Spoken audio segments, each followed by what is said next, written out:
Hello, everybody. Welcome to Earth Day, the Earth Day Everyday webinar series. I am Michelle Backus, and I am with Rutgers Cooperative Extension of Middlesex and Union Counties. I will be your host this evening. We are so very glad that you could join us. So Rutgers Cooperative Extension is part of the New Jersey Agricultural Experiment Station. We are the outreach arm of the university, and we are a partnership between the counties that we serve and the university. And Cooperative Extension helps extend the resources of Rutgers University into the counties that we serve. And every county in the state has an extension office. So as you know, the theme for this spring's webinar series is Some Good News, Environmental Success Stories in New Jersey. And one success story is that 2025 actually marks the 5th year of this webinar series. So I just wanted to let you know that we are 5 years old. The Earth Day Everyday webinar series is 5 years old. With this series, we continue our successful partnership with the Marine Extension Program series, which is led by our coworker, Doug Zemeckis. So you can join us for the whole series. Last week, if you missed last week's, the recording is online. And the series explores the stories behind environmental achievements in New Jersey. You can learn about the challenges overcome and discover how these initiatives can serve as models for environmental progress in New Jersey and beyond. So just some housekeeping. You are all muted, so please send your questions to me in the chat. Okay, and again, I'm Michelle Backus. And Dini, if you could go to the next slide. Thank you. So towards the end of this presentation, you're going to see a poll that will pop up on your screen asking you to fill out the survey for this webinar. And we are required to tell you that Rutgers now considers you all research subjects, and we need your consent. And if you have any questions as to your rights as a research subject, you can contact the Rutgers Internal Review Board. So when you see that survey come up, if you could answer yes, or if you plan to take the poll, just go ahead and consent to being part of that Internal Review Board, our human subjects compliance. Okay, and then the next slide. We are also required to tell you that Rutgers Cooperative Extension is an equal opportunity program provider and employer. Okay, and next, you can go on to the next slide. With that, I am very pleased that we have with us this evening Checko, or Dini, who is the project director with the Association of New Jersey Environmental Commissions, or ANJEC. And this is actually the second time Dini has been part of our webinar series. We were talking about this earlier. Then her first time was in 2021 when she came on to discuss the new plastic reduction law.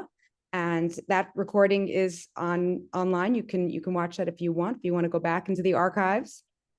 Dini leads the plastic pollution reduction program at ANJEC. And she has led numerous workshops and authored several articles on the hazards of plastic pollution. She was heavily involved in building the coalition that worked to strengthen the statewide plastic pollution reduction law, and she serves on the governor-appointed Plastics Advisory Council. And along with plastics reduction, Dini works on other local environmental topics such as food waste and stormwater management. She holds an MA degree from Columbia in organizational development and a BS from the School of Business at Rutgers University. Dini is also a board member of the Lower Raritan Watershed Partnership, an organization close to my heart. And she loves hiking and listening to storytelling podcasts. So without further ado, I will turn it over to you, Dini. Thank you so much, Michelle, for having me here, and Sal and Amy and the rest of the folks from the Extension Services. I really appreciate it.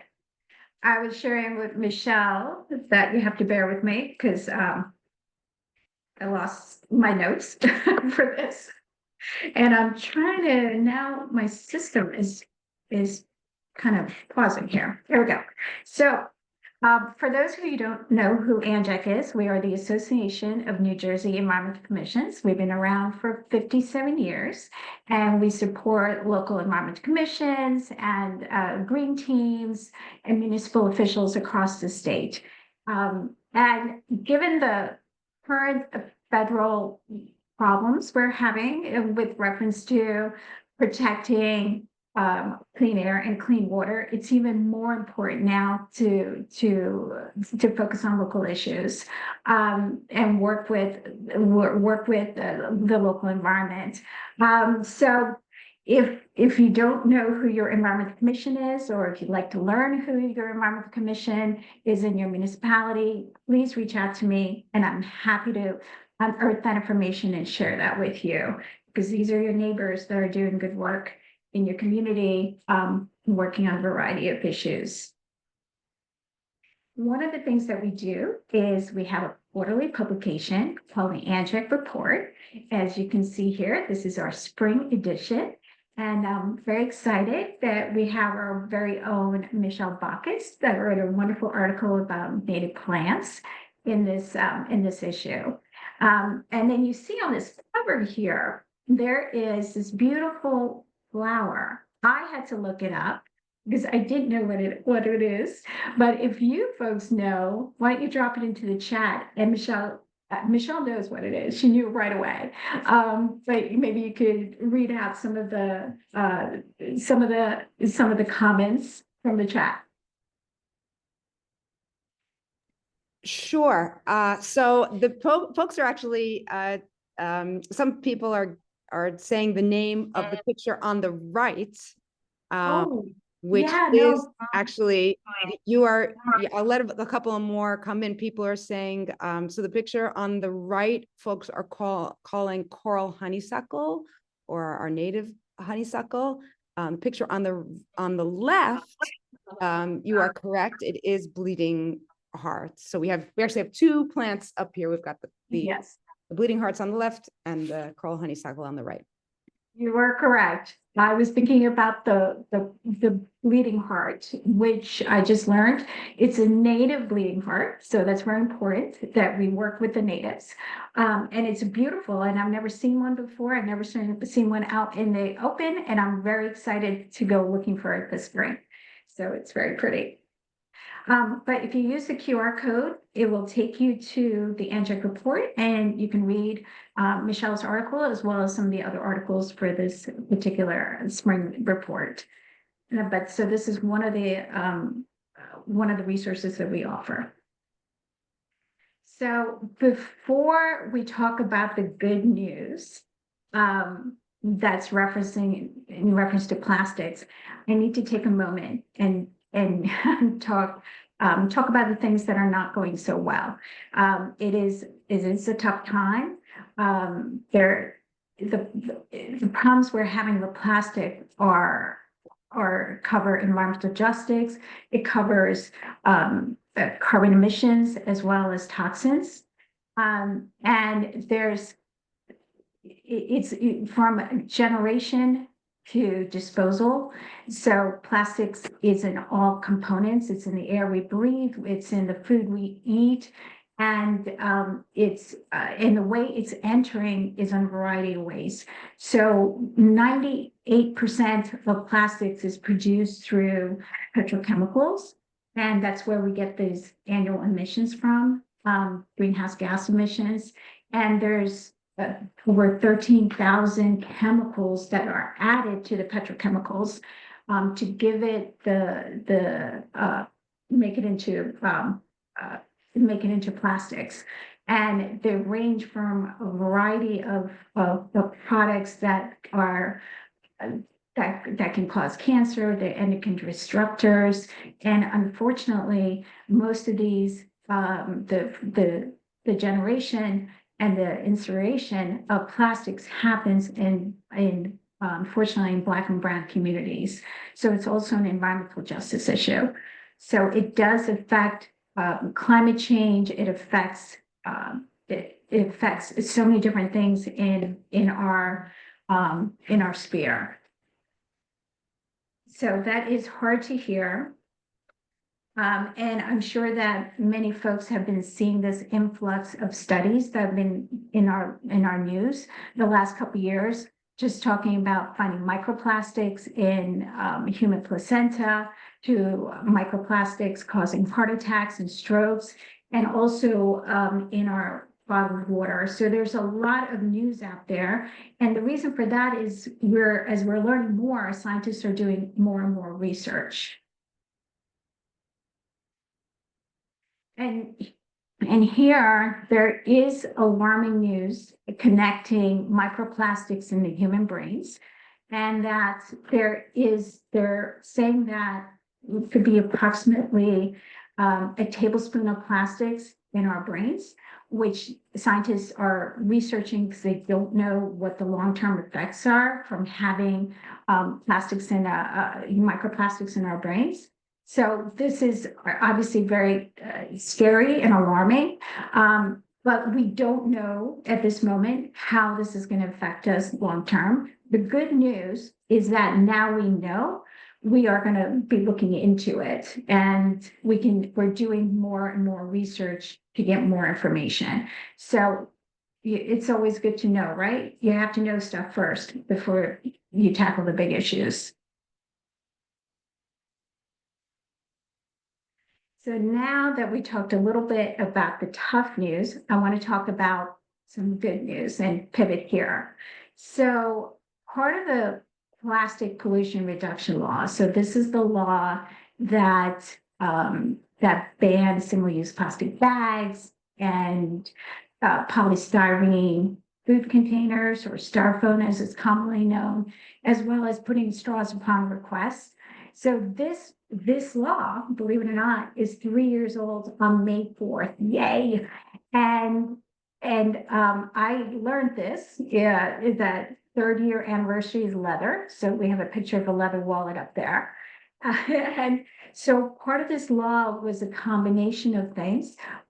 It also created the Plastic Advisory Council, and the Plastic Advisory Council is responsible for studying the implementation of the law and its effectiveness, and also making strategic recommendations on what more New Jersey can do to reduce plastic pollution.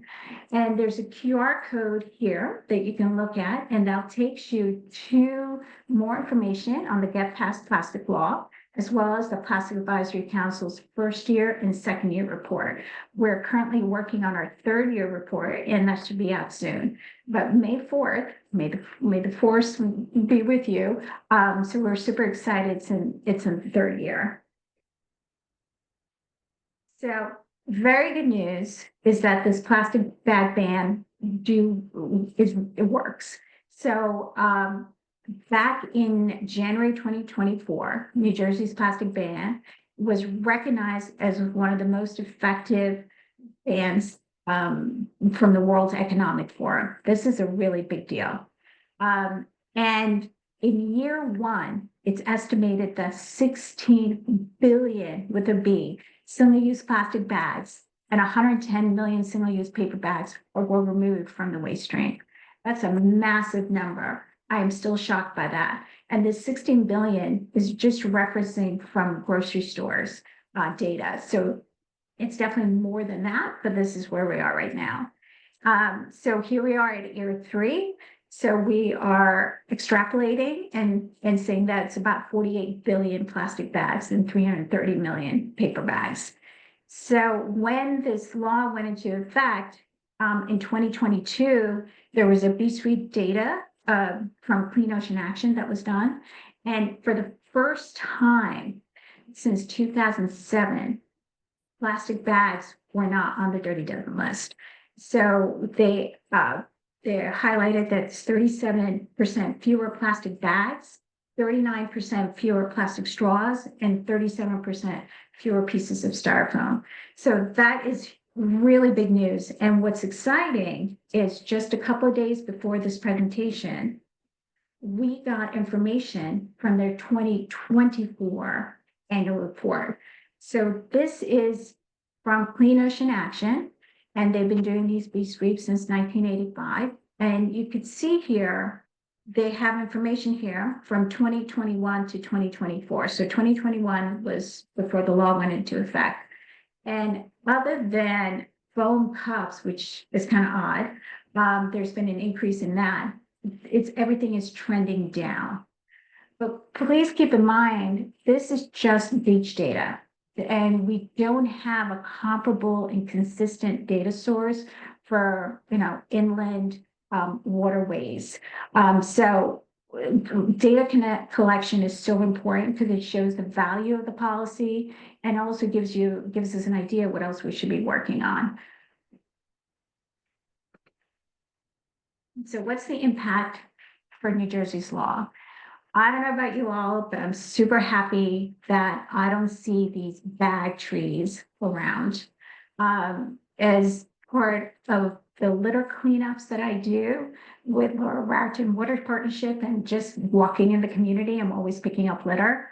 I don't see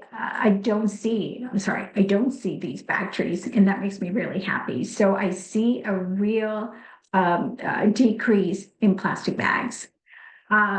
We still see other sorts of litter, certainly a lot of single-use plastic water bottles. And I see a lot of nip bottles too, and unfortunately some styrofoam, but the bags are gone.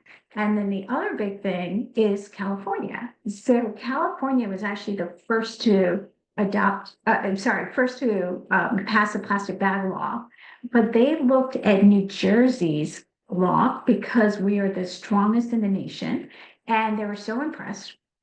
Just kidding. They were very impressed, and they decided to adopt New Jersey's law, specifically in reference to the thickness of plastic bags. So their law had a loophole that allowed for that, but ours doesn't.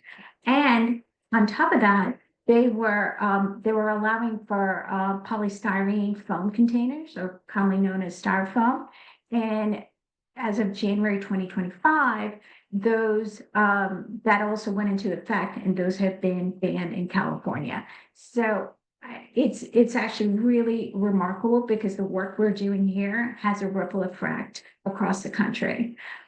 So it's pretty awesome that we passed the strongest plastic pollution reduction law in the country first. So what else can be done? There's a lot that can happen. So Plastic Free July is a global program. It started in Australia, and it gives you ideas on things that you can do to reduce your plastic input. And why are we focused on this? So when I talk about plastics, there's certainly a lot. There's a lot of plastics that are being produced every year, and we're trending to manufacture more and more of it. But close to 40% of all plastic that's created is used for single-use items. And that's why it's really critical that we decrease our footprint on single-use plastic items. And that's why the plastics law in New Jersey is focused on single-use plastics. So you can see here some ideas that can be done, from coffee cups, using a reusable coffee cup, to bring in reusable bags. And what I encourage you to do is to take one of these ideas. Don't wait till July, but get going and maybe do one of these challenges right now. I'll give you some ideas in a minute. And also do it all year round. Maybe, you use a shampoo bar, or you use your reusable water bottle, or take a reusable container when you go out to restaurants. I know that's something that I need to work on more. In fact, for lunch, we had takeaway at a restaurant. And we went to eat at a restaurant locally, but I was like, oh, I'm so hungry. I'm going to finish my whole lunch, but I didn't. And I was like, I should have brought my reusable container. So this is about not being perfect, but just trying to reduce our usage of single-use items as much as possible. So what are some of the other ideas? Certainly voting with your wallet. as we talked about, choosing products and businesses and restaurants that are actively working on reducing plastic pollution. Now, part of the law was is about saying no to straws. And I don't know about all of you, that still seems to be a challenge. There are some restaurants that are super focused on that, and they do a great job of not bringing straws unless the customer asks for it. But there are many more that are not doing that. But so encourage those restaurants that are doing the right thing and following the law, and really making an effort to reduce waste. Saying no to utensils when ordering takeaway, and using reusables whenever possible. And I'm gonna come back to that one in a minute. And educating your family and friends about how plastic pollution is a public health crisis, a climate change and environmental justice issue. And a real opportunity is in workplaces. As more and more people are returning to work, perhaps bringing some of this information back into your workplace, and encouraging some changes there as well, and talking to your coworkers and telling them what you've been doing and what else can be done. And calling DEP if you see any problems. About a month ago, I was at a local restaurant in Middlesex County. I'm not going to say which one. And the people I was with asked for a takeaway container, and they came out with styrofoam, which really surprised me because I hadn't seen styrofoam in a couple of years. So I talked to the wait staff, and they said to talk to the owner, who was not available that day. I said, okay, but I explained to the wait staff why styrofoam is not acceptable. And then I came home and I called 1-877-WARN-DEP. And the very next day, I got a call from the Middlesex County Health Office. So the county health office agents are responsible for enforcement. Had a phenomenal conversation with this gentleman, and he went out and spoke to the owner and reminded the owner of what the law is about, and had a conversation about what alternatives that they can offer the customers. So that is not styrofoam. So that went really well. So I'm going to encourage you folks, if you see violations of non-compliance, to go ahead and call them. And please tell folks that the law is working, because 16 billion is a big number of single-use plastic bags that have been eliminated in just the first year. So this is working, this law. So waste reduction, this is all under the guise of waste reduction. That this is something we need to work on. The US is the largest producer of plastic waste in the country. So reducing our consumption is really critical. And how do we do this? We have to work within our communities and spread this message. I talked to you a little bit about data and how important it is for us to achieve our goals for litter-free New Jersey. In this middle panel here, there's a little litter survey and data form that is posted from litter-free ANJEC. And now that it's springtime, there's a lot of cleanups coming up. I'm going to encourage you to look this information up and fill out litter data forms, and then send that back to New Jersey Clean Communities, so that this information is used by the state. And we in the Plastic Advisory Council and the Department of Environmental Protection can make some strategic recommendations on what else we can go after. What's next? So speaking of next, I want to talk to you about Skip the Stuff ordinance. So I'm super excited. And we need your help to make this happen. So when you do takeout, I don't know about all of you, but I get very frustrated when I get plastic utensils or napkins or ketchup containers, because I'm going to go home and eat it. So I don't need that stuff. So this Skip the Stuff is a win-win-win for everyone. So this is an ordinance that's already been passed by Westfield, Hoboken, Red Bank, Stone Harbor, Garwood, and many more. And the idea is that a customer opts in for extra utensils, I'm sorry, for condiments and utensils, etc. So that's how that works. It's you have to ask for it. So it will be available if you need it. And that's how that would work.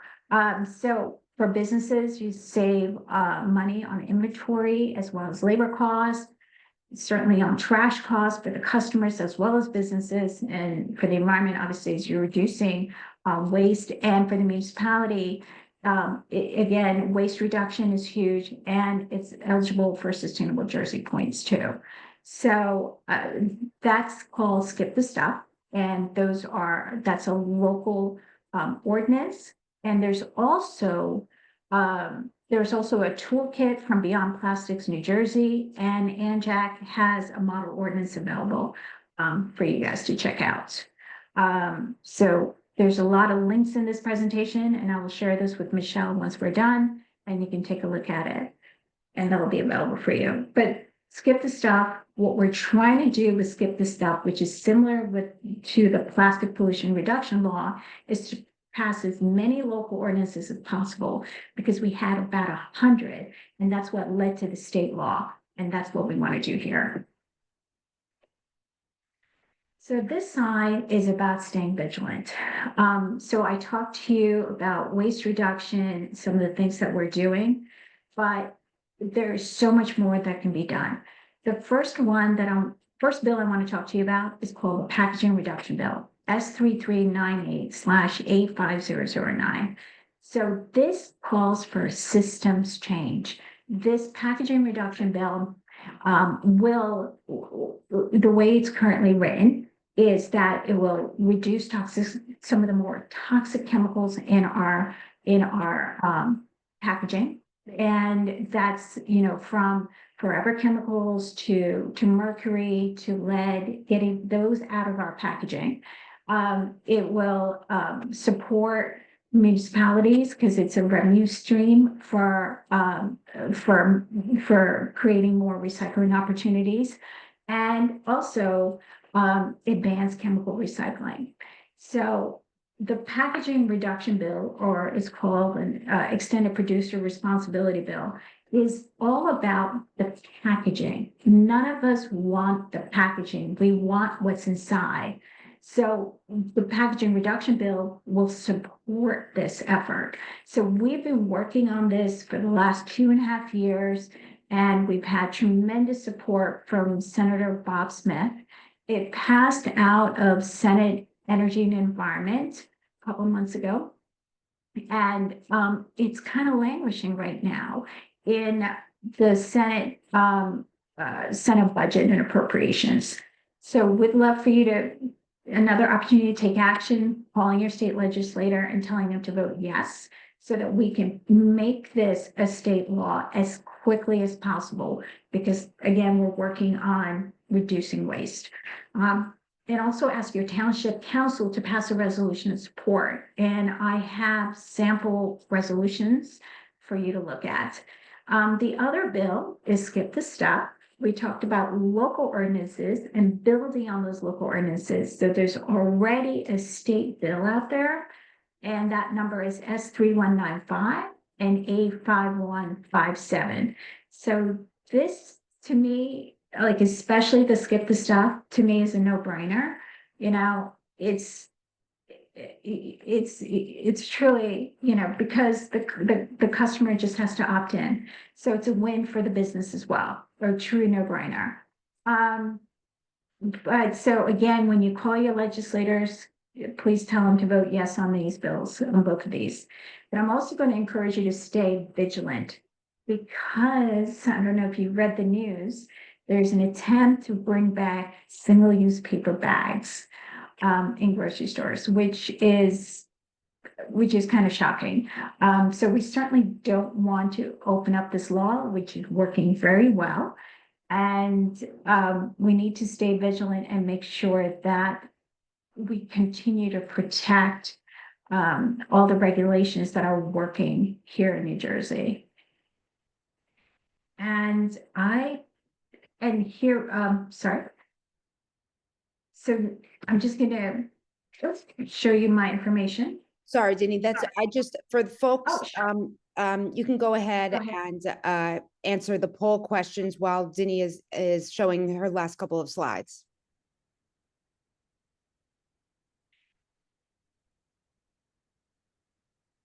Go ahead. Do you want me to? Yeah, you can continue. Sorry to interrupt you. No, you're good. You're good. I'll wait till people are done answering.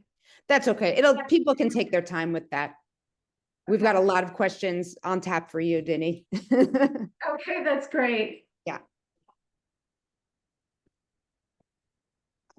So was this your last slide?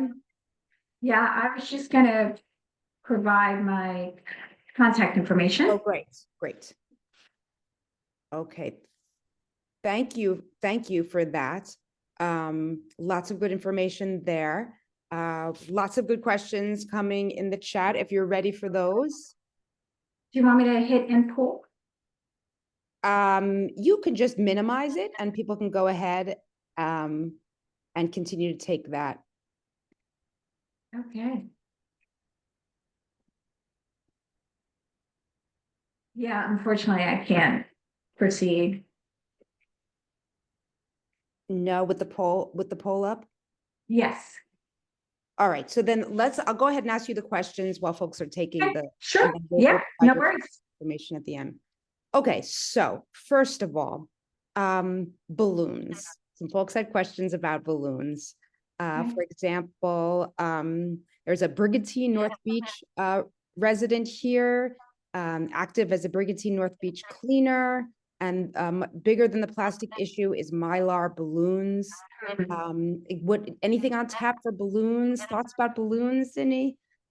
Absolutely. Balloons are a problem. And we're not talking about balloons that are used indoors. We're talking about the intentional release of balloons into the natural environment. That's what we're talking about. There are ordinances that are out there from actually a lot of beach communities, but then a couple of communities in the Hudson County that have ordinances.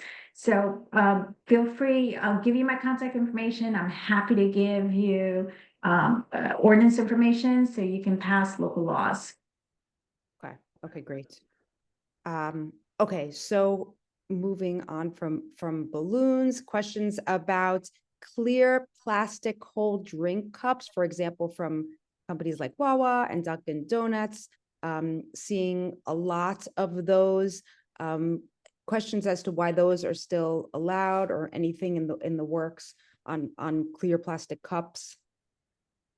Well, the clear plastic cups, those are still allowed, Right. but those are definitely allowed. They're usually the type of plastic that's recyclable.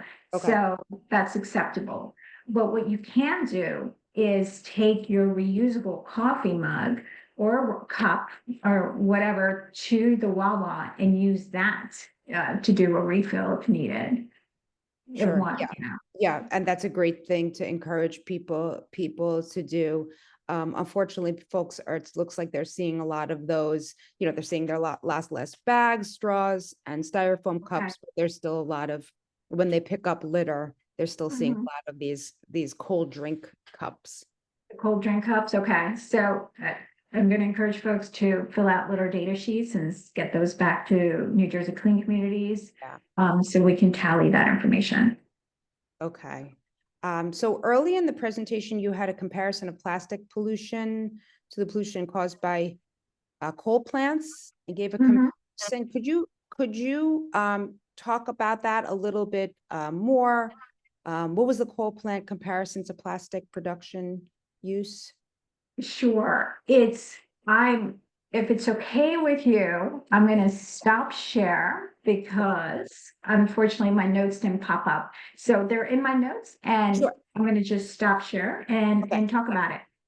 Go ahead. Okay. Thanks for understanding.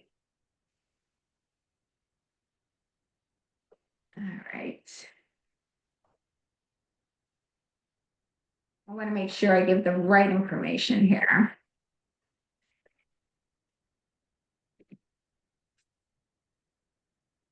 And okay. So in reference to the coal plants, what I was wanted to talk to you here is that the whole process, extracting fossil fuels and refining them, making plastic and disposing of it, it releases a huge amount of greenhouse gases like carbon dioxide and methane. So to give you a sense of scale, if plastic were a country, it would be the 5th largest emitter of greenhouse gases in the world. So in the US alone, plastic production releases about 232 million metric tons of greenhouse gases. And so that's like having 116 coal plants running full time. So we are on track to triple plastic production by 2050. So which means more pollution and, more climate change and more harm to public health. And that's what that particular slide in that graphic was about. And I apologize again for not having my notes out. That's okay. Thank you. Okay, so lots of comments also about things that people are doing and what they're seeing out there Great. also. So there is an executive order 1420E titled Ending Procurement and Forced Use of Paper Straws. Is that what you were referring to as the pushback? No, so a 1420, I think that was one of the executive actions Right, from the right. Trump administration Okay, about bringing plastic straws back at the federal level. okay, No, what I was referring to was there's a bill that's out there that's proposing bringing back single-use paper bags okay. into grocery stores. And the problem there is when you think, we've had this discussion for decades, plastic or paper, plastic or paper. And they're both kind of bad. Paper uses a lot of resources, natural resources, chemicals and water and energy to and trees, right? It's also resource intensive. The intention of the law, in which it continues to be, is to create awareness about how much single-use plastic we use, because that's about 40% of all the production, and where in our lives we can reduce. Okay, okay. And for that executive order 1420, are there suggestions that you have for folks to push back on that or let their legislators know how they feel about that?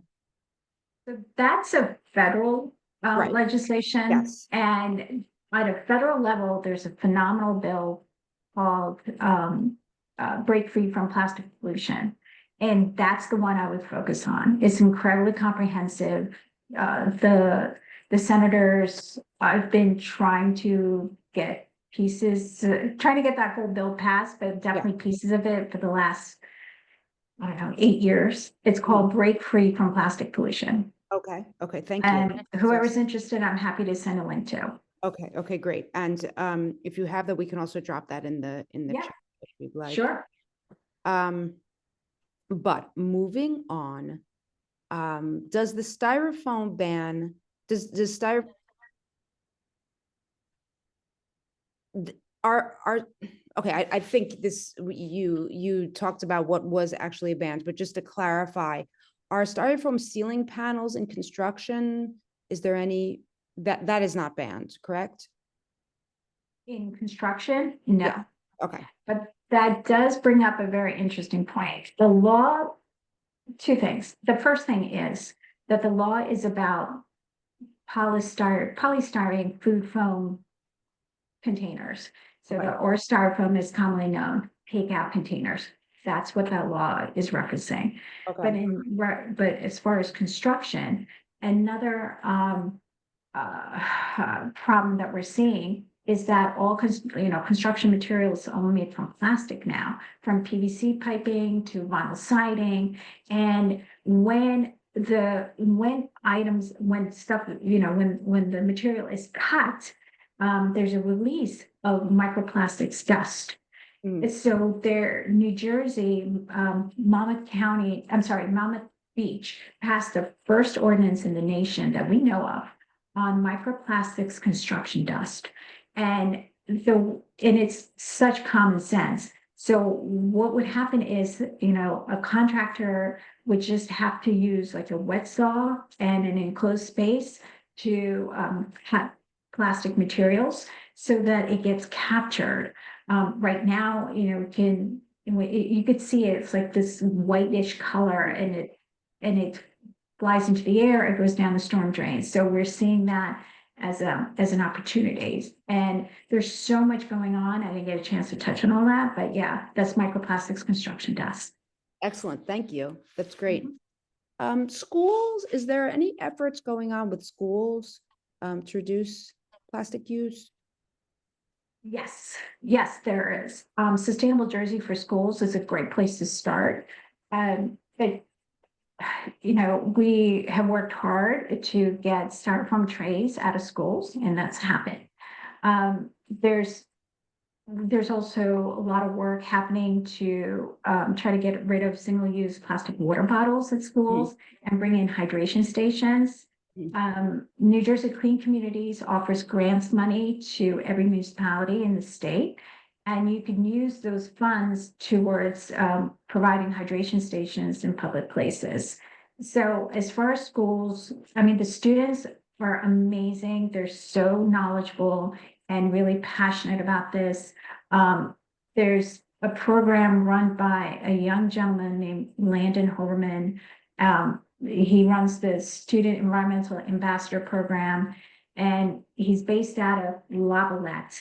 And he's so inspiring. He came to Trenton and testified on behalf of the Skip the Stuff bill, and at such a young age, and he did a great job. So yeah, students are really involved, and we need more of them. So Break Free from New Jersey, Beyond Plastics New Jersey has a youth group as well, and there's a Break Free from Plastics youth group, I believe. So Right. I'm happy to pass that information on to. Okay. Looks like there's going to be a lot of follow-up. Yeah, that's fine. Okay, some more questions. Some notice that Amazon is being more responsible with packaging sizes in their shipments. Is this a proactive position on their end, or is this a national or state requirement? You happen to know? It's okay. It's a combination of things. So Beyond Plastics, which is a national leader in this field of reducing plastics, they put out a call. They put out a challenge to Amazon to reduce their packaging, and so it was a call to action from consumers like us. And then on top of that, it was just costing them money, right? So they have to save money. And then there are other states that have packaging laws, and that's where we're trending. I just want folks to note that, I talked a lot about individual item actions that we could take, but at the end of the day, we need a true systems change, and it's not on all our shoulders to do this. We have to do this and really push companies to do better. Right. That's a great point. It's a great point. We can speak our minds with our purchasing power. Yes, but it's not all on us. No. We have to get the companies to do more, because they know they have to. Okay, so is there any effort to focus on natural cotton or hemp or bamboo fabric bags that can be washed and don't contaminate foods Mhm, mhm. There's one person who's concerned that most bags now used are olefin, which is petroleum based. Yeah, so there's been talk for a while now about supporting New Jersey's hemp industry, in creating hemp textiles. It hasn't gone anywhere, but there is conversation around that. And as far as, I'm sorry, your question was about cotton. Right, cotton and some of these, I guess, Mhm. materials that decompose, more natural fibers. Right, right. So that's something that's always looked at. We need realistic and reliable alternatives. Um, there's always an issue about cotton because cotton is, again, energy intensive. So the bag and the product has to be used many, many times for it to, from a life cycle analysis perspective, to make sure you get that return. Okay. So yeah, I think all these products have pros and cons. And the most important thing is we reuse our items as much as possible. Okay. Okay, excellent. There's some requests for the litter survey form. And so we will provide that to folks. We can send out a follow-up email with that because there are a couple of people who want that. There's a note also that seems that to talk to your local Wawas, who it seems do community cleanups, and they have a volunteer force that tracks volunteer hours and gives employees incentives for participation. So that might be Awesome. something that folks want to follow up on with their Wawas. Some What about some places give takeout food in single-use plastic bag? Is that allowed? No. Mm-mm. Okay, I've had But it happen also. yeah, I've seen it. I've seen Yeah. it, but no, not according to the law. They have to put it in paper bags. Okay. All right. Um, Sorry, lots of comments here. Thank you for your comments. Um, Companies like Fresh Direct, um, someone's commenting, why won't companies like Fresh Direct simply reuse delivery bags? Can they be compelled to do so? Yes, so this is thank you for bringing that up because that's really an important point. This law went into effect before the pandemic, and an unintended consequence of this law has been the proliferation of reusable bags, and I put this in quotes, and it's a real shame because companies are charging customers for those reusable bags and then they're not taking them back. But there are options. So the first one is if you are using Instacart or Shop at Home, you can request that those bags, I'm sorry, that they don't deliver, they can deliver in a box. Oh, Or okay. you can have a cooler or something outside and they can put them in and then take their bags or boxes back. So you can make that request. Okay. ShopRite allows for that. Target, Walmart, they allow for it. So that's definitely one thing that can be done. If you have many reusable bags that you're not using, the local food banks are taking them. And that's through the community food bank system. And the food banks are in need of those bags. And they'll use that with their members. Okay. Okay. That's excellent. Dini, do you know of like toolkits or outreach tools that folks can be using to help educate their communities, or maybe they have a connection with local senior centers or something like that? Sure. Yeah, so we at ANJEC have a brochure about plastic pollution and it's free to the public. And if you go on our website and check out under resources, and Michelle, if we can add that on the list, that would be great. Okay. Okay. We've got a lot of follow-up. Yes. Okay, so thanks everybody for being so engaging. Yes, thank you. There are a couple more here at the supermarket in the produce and meat section. They both have a roll of plastic bags for the product. Is that a different type of plastic? The role of. You know, when you Yes, go so to the, yes, those are acceptable by law. Because they're just used for produce and meats. Yes, you can do that. But you can also purchase reusable produce mesh bags. They're smaller and they're clear, and you can pick them up anywhere really. And that's available too, if you want to use that instead of the plastic bags. okay. All right, that's a lot of our questions.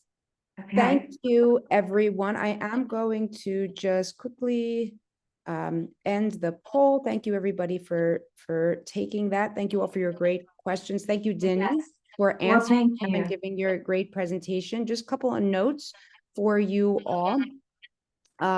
First of all of our recordings are online. This recording will be online probably by the end of the week. So if you miss an Earth Day Everyday session, you could still catch it online. These sessions are free, but please consider making a donation to our program. Any amount would be appreciated. You can donate right on the Rutgers Environmental Steward Program website, and I will also put the link in the chat here. There you go. If you feel like donating for our program, funds help support our extension volunteer efforts, internships, scholarships, supplies.